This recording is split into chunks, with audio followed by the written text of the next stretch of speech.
ভাইরে ভাই, আজকে বাসায় রান্না হয় নাই, পেটে খুবই খিদা লাগছে, মন চাচ্ছিল একটু ভালো খাবার খাইতে, যেমন কাচ্চি, রোস্ট, বোরহানি। তাই চলে আসলাম বলমারি বিলাসী শপিং সেন্টারে। শুনলাম এখানে বড় একটা বিয়ে হচ্ছে। প্ল্যানটা আমার খুবই সোজা, চুপচাপ ঢুকবো, খেয়ে বের হয়ে যাব। এই এলাকা সবাই তো আমাকে চিনে, তাই ভাবলাম আমি এখন একটু ইউটিউবার কিংবা ফটোগ্রাফারের ভান ধরবো। বর কনের ভিডিও করব, পাশাপাশি বিয়েতে আসা গেস্টদেরও ভিডিও করব, যেন কেউ সন্দেহ না করে আমাকে। খাবারের গন্ধে তো আর থাকা যাচ্ছে না, তাই আমি পেট পুজো করার জন্য রেডি হয়ে বসে পড়লাম।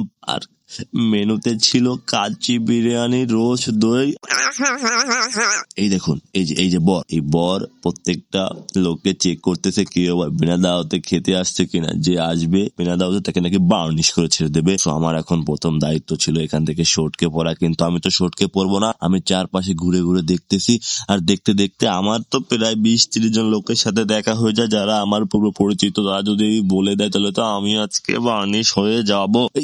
এই লোকটা মনে হচ্ছে আমাকে সন্দেহ করছে। আমি এখনই এখান থেকে সটকে পড়তেছি। বিলাসীর 3 তলায় থেকে সটকে আমি নিচতলায় চলে আসলাম। বা টাটা, বাই বাই, আর কখনো এখানে আসবো না।